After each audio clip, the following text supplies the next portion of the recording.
I've been asking myself a question lately. What do we really want? What do we want for ourselves, for our children and grandchildren, and for the children of our church? What do we want them to see in us that will help them? You see, we're all influenced by the people around us, and children are especially so. If they see more generosity than selfishness, they are more likely to be generous themselves. If they see more care for others than they see indifference, they are more likely to be caring themselves. If they see people living the way of Jesus well, they are more likely to want to do the same. That is how we grew up, learning the ways of the people around us, and that is how our children, grandchildren, and all the children of our church are growing up. If they are seeing the way of Jesus being lived positively and well around them, they are more likely to choose that way for themselves. So when the children of our church and our own children and grandchildren look at us, really look at us, what do they see? Do we see you trying to walk the Christian walk in the ways we hear you talking the Christian talk?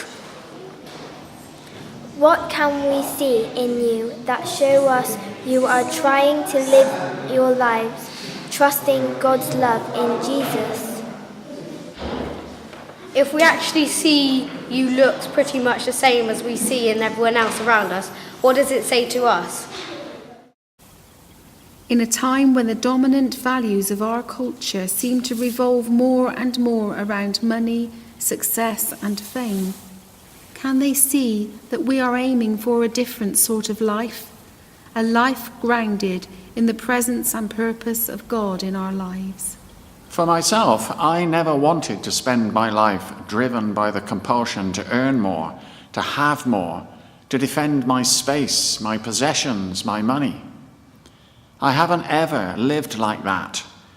Since I became a committed Christian in 1972, I've tried in my own way to put the presence and purpose of God first in my life. And so far, God has met all my needs. I want my children and grandchildren to see something different in me. I never wanted to be squeezed into an ill-fitting life with narrow horizons, endlessly defined by others. And I don't want my children or grandchildren to have their lives squeezed into the limits other people set for them. I want them to discover the life in all its fullness that Jesus still promises to all his friends. Jesus said, "Love God with all your heart, soul, mind, and strength, and love your neighbor as yourself."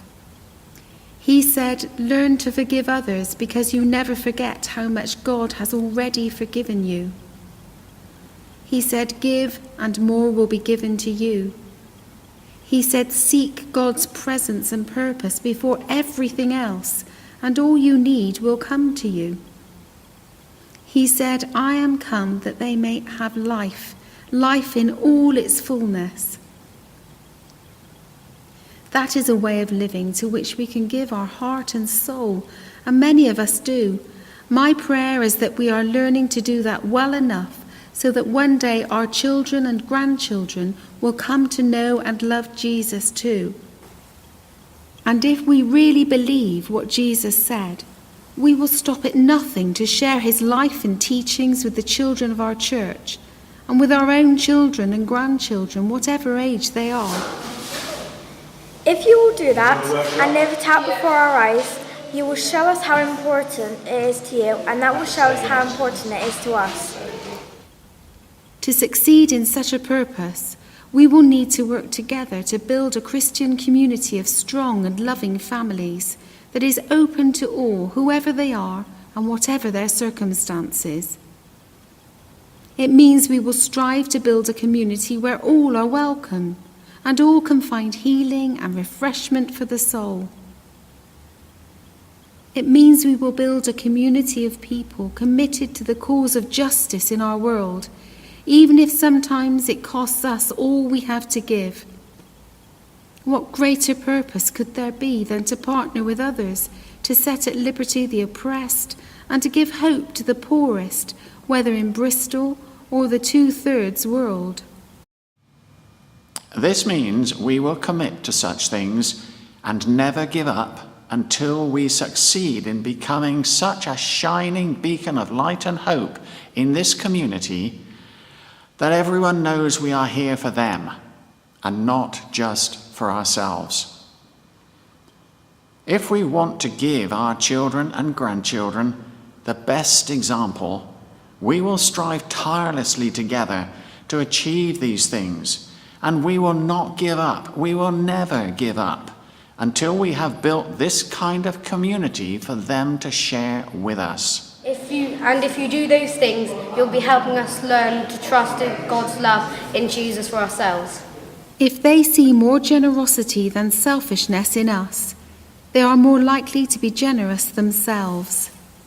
If they see more care for others in us than indifference, they are more likely to be caring themselves. If they see more and more people around them walking the Christian walk, as well as talking the Christian talk, they are more likely to choose the way of Jesus for themselves.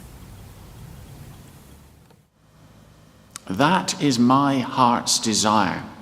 That is my goal.